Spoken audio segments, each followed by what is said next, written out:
Et bonjour et bienvenue à vous pour ce tirage sentimental. On va aller regarder le passé, le présent et le futur probable de cette relation avec mon tarot Histoire de sorcière et l'oracle d'Isawat. Merci à vous de venir sur cette chaîne, de partager, de commenter, de vous abonner et de donner toutes ces belles énergies qui me font du bien, qui font du bien à cette chaîne. Voilà, je vous suis très reconnaissante. Bon, mes cartes sont à l'envers, à l'endroit. Je les lis à l'endroit. Allez, hop, on y va. Quel est le passé de cette relation?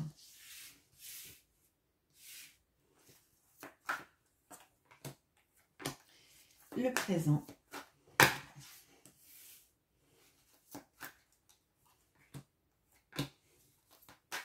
Et le futur probable.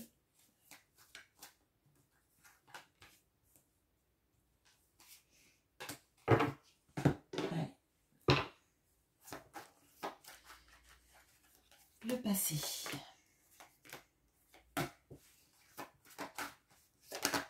Le présent. Et le futur. Ok.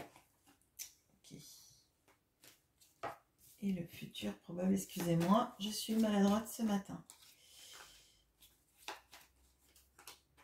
Allez. Le passé. Alors, on a le pendu avec la boîte. Ok. L'as de denier et la lady. L'étoile et l'union. Le 2 de coupe et l'univers. Ok, bon. Alors, dans cette relation, quand vous vous êtes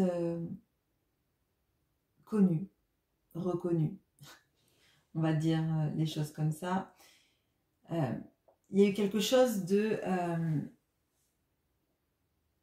très fort et de bizarre à la fois, je dirais. D'avoir l'impression que le monde avait changé d'un coup, que toutes les perspectives que vous aviez l'un et l'autre dans vos habitudes de vie, dans vos habitudes de couple, dans vos habitudes amoureuses, n'avaient plus les mêmes significations. Là, ce que je ressens, c'est que l'un et l'autre, votre rencontre a bouleversé tout ce que vous aviez connu jusqu'à présent, comme si vous découvriez la saveur des mots, des couleurs que vous n'aviez jamais vues jusqu'à présent, des sons, des sensations en fait, oui, jamais connues, jamais appréciées, jamais ressenties jusqu'à présent. Il y a un bouleversement là de la façon de voir les choses, d'avoir l'impression qu'on s'ouvre à des nouvelles, oui, comme si en fait vous exploriez une planète étrangère, même un pays étranger, avec des codes totalement différents, mais vous vous sentez à la fois perturbé, mais terriblement bouleversé en fait. Je sais pas comment vous expliquer, c'est vraiment, enfin de toute façon vous devez le ressentir si le tirage vous parle en tout cas, mais c'est comme si vous aviez toujours vécu dans un pays, par exemple en France, et que vous alliez visiter, je sais pas, qu'est-ce que je pourrais donner comme exemple, mais je sais pas, alors là j'ai Bali, j'ai la Thaïlande, l'Asie notamment,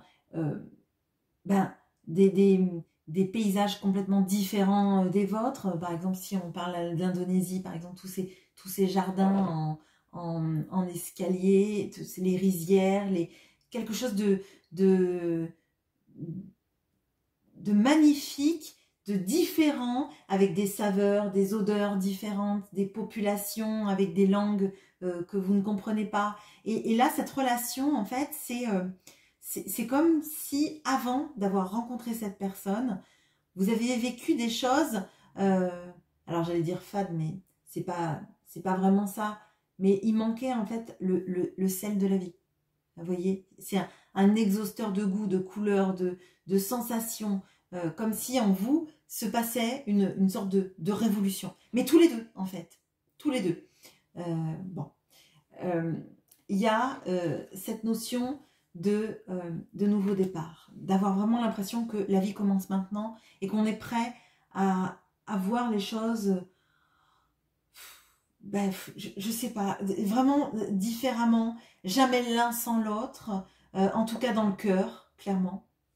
C'est quelqu'un qui vous a eu dans le cœur du moment où vous avez, vous vous êtes croisés. Il y a quelque chose comme de se reconnaître en fait, que les âmes se reconnaissent, même si les yeux ne se sont jamais vus, en tout cas. Enfin, vous voyez ce que je veux dire, on voit à travers les yeux, mais même si l'enveloppe corporelle, on ne la connaît pas. Mais l'impression que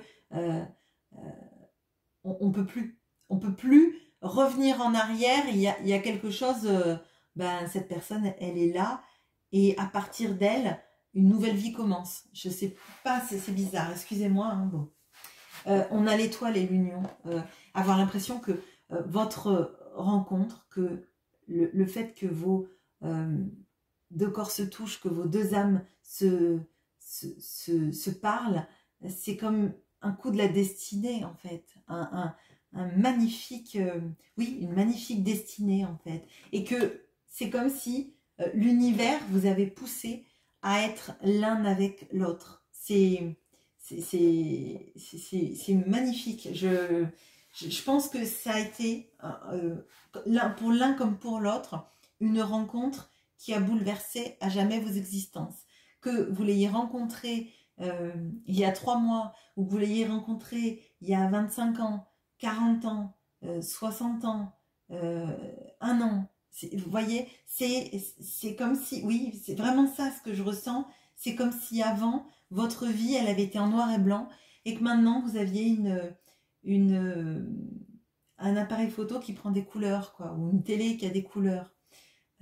Bon, peut-être que parmi vous, il y a des gens qui ont connu la télé noir et blanc aussi, mais bon, bref, excusez-moi, c'est une digression. Maintenant, qu'est-ce qui se passe maintenant? On a le 9 de bâton et le glaçon. Okay. Le roi de denier et la corrida. Le cavalier de bâton et le fantôme. Le 3 d'épée et le veau d'or. Bon, alors, maintenant c'est compliqué. C'est très compliqué parce que là, il y a visiblement un événement qui a changé totalement les énergies. Parce que là, en fait, des deux côtés, et je dis bien des deux côtés, vous êtes blessés tous les deux. On a, vous voyez, j'identifie le tarot à ce que vous pourriez manifester et ressentir dans la matière, et l'oracle d'Isawat à votre autre, d'accord? Mais je ne me base pas que sur ça, je ne suis pas dans quelque chose de trop structuré, je laisse aller mes ressentis, mes intuitions et les messages que je reçois. Et en fait, ce que je vois, c'est qu'il y a une sorte de miroir. Là, dans cette relation-là, potentiellement, vous avez l'impression d'avoir eu le cœur brisé. Vous avez eu l'impression que votre autre était extrêmement froid. Vous faisiez du mal, en fait, même patiemment, mais qu'il y avait quelque chose de très piquant dans votre relation, quelque chose qui vous heurte, qui vous blesse, des silences, un froid qui vous font beaucoup de mal. Et cette impression qu'il faut à tout prix vous mettre en retrait pour arrêter de souffrir. D'accord? Ce que je ressens. Je ressens aussi que vous êtes en train d'essayer de faire en sorte de vous ancrer, de vous poser, d'essayer de remettre votre vie à flot. Parce qu'après ce passé-là, où on a l'impression qu'on a la personne qui nous est destinée, qui est mise par l'univers sur notre chemin, qu'on est béni, qu'on est protégé, que cette personne, cette rencontre a révélé en nous que notre vie avant, elle était fade. Excusez-moi de dire ça, mais c'est le ressenti que j'ai dans ce tirage en tout cas. Là, le ressenti, il était tellement fort, tellement intense dans le passé, que ce qui se passe maintenant, ça vous donne l'impression d'avoir rêvé et que maintenant vous vivez le cauchemar en fait. Que si vous vous ancrez pas, si vous n'essayez pas de retrouver de la stabilité dans votre vie, vous allez souffrir et souffrir et souffrir dans une vie éternelle de douleur et d'incompréhension, parce qu'on ne passe pas de cet état-là à cet état-là sans souffrance en fait. Et là on voit que vous avez le 3 d'épée, donc vous avez potentiellement le cœur brisé, ou vous avez eu le cœur brisé dans un passé très proche, on va dire. Vous avez l'impression qu'il faut vous mettre en retrait, hein, parce que l'autre est froid, parce que vous ressentez l'autre froid. Mais je peux vous dire que du côté de votre autre, si vous avez l'impression qu'il vit sa meilleure vie et que ça se passe bien, ça se passe pas bien du tout. Hein. Parce que lui, il n'est pas dans une vie dans laquelle il arrive à s'ancrer, en fait. Il est froid parce qu'il a mal. Il a mal. Il a mal comme vous avez l'impression qu'il vous a fait du mal. Lui, il a l'impression que cette relation lui a laissé des cicatrices et que chaque fois, vous revenez le hanter, qu'il s'illusionne sur vous, sur votre retour, sur la relation, parce qu'il a ressenti les choses comme vous, en fait, hein, au début. Hein. Peut-être qu'il ne l'a pas exprimé, peut-être qu'il n'a pas été dans tout ça, mais il a mal. Il a mal, il a l'impression qu'il a des illusions sur vous, que votre relation, elle ne pourra jamais exister. Il est froid, oui, parce que c'est sa manière de réagir. Froid, ça peut être distant, hein, clairement. Mais en fait, il a l'impression que vous le hantez sans arrêt, que vous êtes là, que vous aussi, vous le voyez. On a vraiment ce miroir-là. Vous avez 3 épées dans le cœur. Lui, il a l'impression qu'il est le taureau dans une corrida à qui vous balancez des banderilles, en fait. À qui et c'est pas un jugement du tout. Je dis pas que vous le faites. Je pense que votre relation, elle est tellement forte. Et il y a quelque chose qui fait qu'elle n'a pas été vécue dans ça, je sais pas, c'est comme si en fait la fin de l'histoire, vous l'avez vécue au début et que maintenant vous êtes on paye au centuple tout cet amour qu'on a vécu. C'est comme si là, vous avez vécu je dirais une lune de miel et que là, vous êtes dans la période où on a l'impression que l'autre ne nous veut pas dans sa vie, vous voyez, mais chacun, en fait. C'est très étrange. Et lui, en tout cas en ce qui le concerne, il n'arrive pas à s'ancrer, il n'arrive pas à vous quitter de sa tête, vous l'obsédez, le passé l'obsède, il revoit en boucle tous ces moments magiques que vous avez vécu ensemble et il se dit, mais est-ce que je me suis menti à moi-même? Est-ce que c'était vrai tout ça? Est-ce que il ou elle était sincère avec moi? Et il y a comme des tentatives en fait qu'il fait de se protéger de vous. Et se protéger de vous, ça passe par le silence, ça passe par la froideur, ça passe par je fais comme si ça n'existait pas parce que peut-être que pour toi, c'était pas aussi intense que pour moi. Vous voyez? Mais là, il y a un gros dialogue de sourds, hein, enfin, des deux côtés. Parce que vous souffrez, lui, il souffre, mais chacun pense que l'autre, en fait, ne partageait pas les mêmes sentiments que lui, que de toute façon, vous vous êtes illusionné, alors qu'on voit que des deux côtés, vous avez ressenti les mêmes choses. Que vous ressentez toujours les mêmes choses, l'un et l'autre. Hein. Bon, le futur maintenant. On a la mort et les larmes, le cavalier d'épée et le muret, l'as d'épée et l'aiguillage, et le 7 d'épée et l'abondance. Bon, je vous cache pas, le futur, il est compliqué. le futur, il est compliqué parce que vous n'êtes pas dans les mêmes... Là, vous n'êtes pas dans les mêmes énergies. Bon. Alors, on va éclairer après parce que là, on voit que là, vous êtes dans les mêmes énergies. On voit que là, vous êtes dans les mêmes énergies, mais qu'il n'y a pas de communication qui permet... ou s'il y en a... Enfin, s'il y en a, c'est vraiment ce que je vous dis, un dialogue de sourds, en fait. Chacun veut exprimer sa souffrance, ou l'un veut exprimer sa souffrance, et l'autre a l'impression que l'autre essaie de le manipuler. Vous voyez ce genre d'énergie qui facilite pas le dialogue. Hein. Bon. Dans le futur, on a la mort et les larmes. Donc, on a vous qui essayez je pense, de vous éloigner de la situation, de changer beaucoup de choses, de faire du travail sur vous-même pour essayer de ne pas ressentir cette douleur. Hein, clairement, là, on a quelque chose de bien plus proactif dans votre côté que de l'autre. Hein. Je suis désolée, mais là, on sent vraiment que vous... et on le voit d'ailleurs dans l'ancrage, votre autre, il n'est pas dans l'ancrage. Votre autre, il est totalement déstabilisé par cette relation, ce que ça lui a fait vivre, et les illusions qu'il pense qu'est cette relation. Vous, on voit que vous essayez de vous protéger, vous avez mal, mais on voit que vous essayez de reprendre le dessus, peut-être aussi parce que c'est dans votre caractère d'essayer de soigner les blessures, de soigner les choses qui vous déstabilisent pour retrouver de l'ancrage, de la stabilité, parce que sinon vous vous dites je vais me noyer totalement et si vous avez par exemple une famille dont vous devez prendre soin, vous savez que vous ne pouvez pas être en burn-out en fait, parce qu'il y a d'autres personnes qui comptent sur vous et qu'il faut justement retrouver la force d'être stable pour permettre aux autres de ne pas partir dans ce chaos. Bon. Votre autre, c'est pas ça. Votre autre, là, il est centré sur le mal qu'il a, le chagrin qui n'arrive pas à sortir. Moi, je le sens, j'ai les larmes, mais là, on a quelqu'un qui refoule, en fait. Qui refoule tout ce qu'il ressent, il le refoule, il ne le dit pas.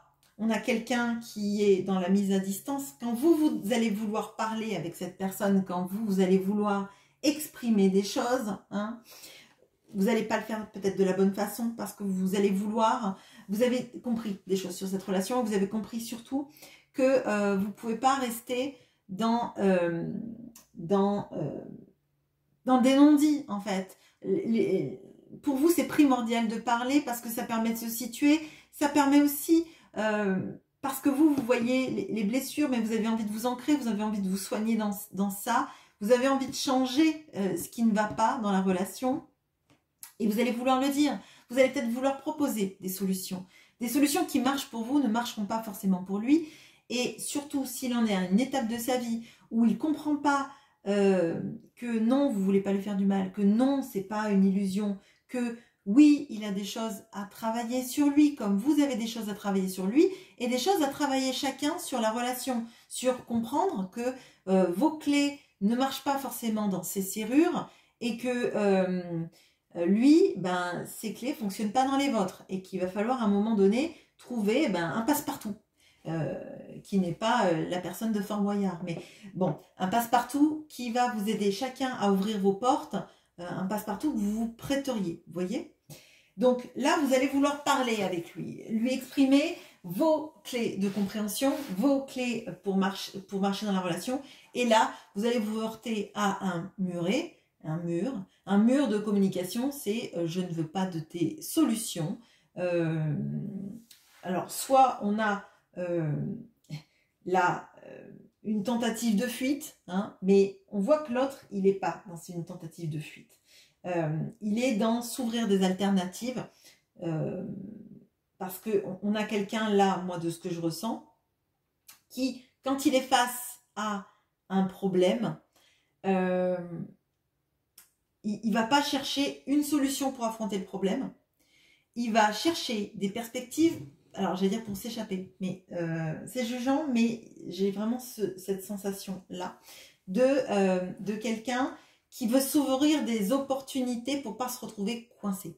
Donc, effectivement, on a une logique quand même de fuite, parce que, vous voyez, c'est quelqu'un qui, plutôt que de se retrouver face à un mur qu'il est capable de vous mettre cependant, hein, mais dans la communication. Donc là, on a potentiellement quelqu'un qui peut faire des silences radio et qui peut couper brutalement la communication parce qu'il ne veut pas de vos solutions.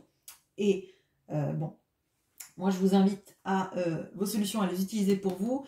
C'est pas vos solutions marchent pour vous. Elles ne marcheront pas forcément pour quelqu'un d'autre. Bon.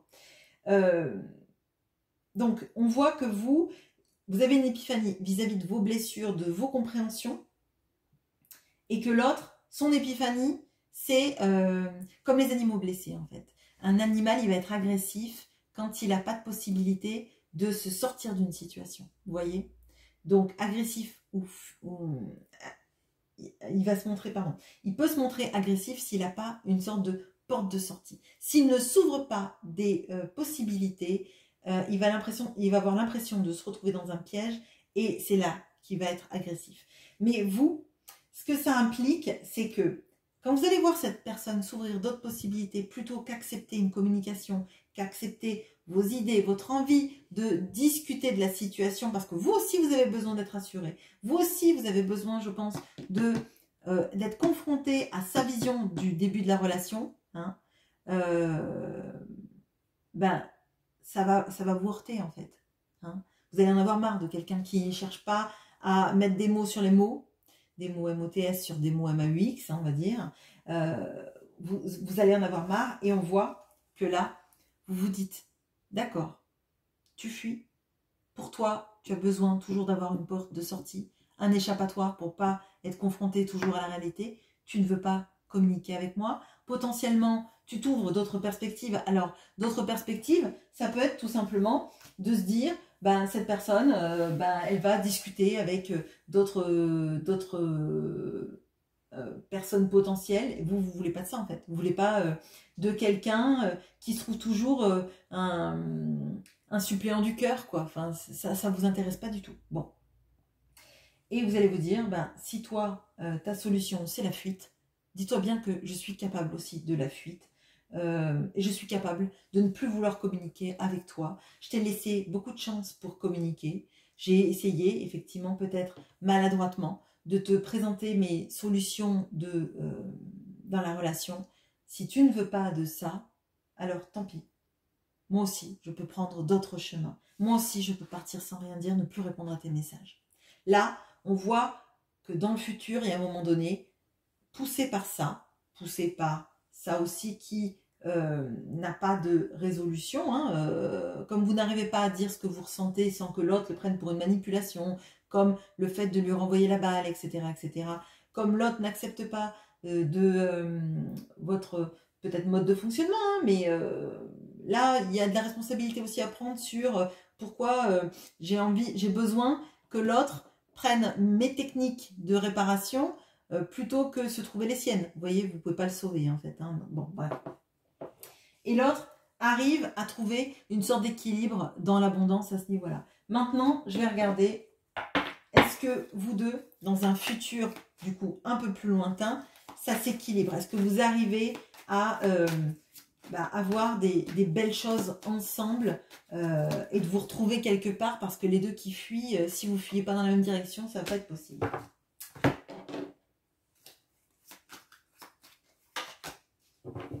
Bon, là, dans un futur un peu plus lointain, c'est compliqué. Je pense que là, il y a beaucoup de non-dits et des choses mal dites qui font qu'on se retrouve dans du 5 de bâton et de la maladie, c'est-à-dire que vous n'avez plus envie de lâcher l'affaire. Vous n'avez pas envie de chaque fois que vous avez voulu communiquer, vous retrouvez face à un mur, quelqu'un qui fuit, quelqu'un qui est froid, quelqu'un qui ne veut pas de vos méthodes, quelqu'un qui n'accepte pas de regarder tout le potentiel magnifique que vous avez et qui a été visiblement saboté des deux côtés, hein, ou mal compris, mais il y a quelque chose là-dedans. En fait, vous ne voulez plus rien lâcher. En fait. Maintenant, c'est bon. Vous conformez au silence, vous conformez à la manière de voir, vous prendre des murs, vous prendre des silences, des messages qui ne reviennent plus, vous n'en voulez plus. Et là, votre autre qui avait commencé à accepter l'abondance, l'amour, parce qu'il peut y avoir de ça. On peut avoir quelqu'un qui a fui parce que c'était trop fort, trop intense. Hein. Bon, ça va le miner. Hein. J'ai la carte de la maladie, je vous rassure, c'est pas qu'il va tomber gravement malade, mais il est possible qu'il ait des petits pépins de santé. Et surtout, moi, ce que je vois, c'est surtout cette sensation de... alors j'ai la chanson de, excusez-moi, de Serge Lama, Je suis malade. Et je vois là quand même quelqu'un qui n'a pas été très actif dans sa vie vis-à-vis de l'amour, hein, en fait, qui l'a ressenti et puis potentiellement qui a pu le fuir, etc. Et qui se rend compte à quel point maintenant il est malheureux sans vous. Parce que, parce que toutes les choses que vous avez voulu dire, maintenant vous allez en avoir marre. Vous allez en avoir marre de chercher des solutions pour quelqu'un qui ne veut pas les entendre, quelqu'un qui n'a pas cherché de solution et qui a préféré trouver des alternatives. Et là maintenant, en fait, c'est soit il va aller dans votre sens, soit tant pis, on va passer à autre chose. Moi aussi, des aiguillages et des alternatives dans ma vie, j'en ai. Des gens qui vont vouloir de moi dans leur vie sans flipper, sans poser des silences et des gros murets pour pas que je vienne les approcher. Il y en a plein en fait. Des gens qui me promettront des belles perspectives d'avenir, j'en ai plein. Et c'est là que lui, il va passer par des moments très compliqués. Voilà ce que j'ai pour vous. Éventuellement, si ce tirage vous plaît, dans quelques mois, on pourra voir si les énergies s'améliorent ou alors avec d'autres guidances qui vous parleront, qui pourront être une suite éventuellement. Je vous souhaite une très bonne journée. À bientôt.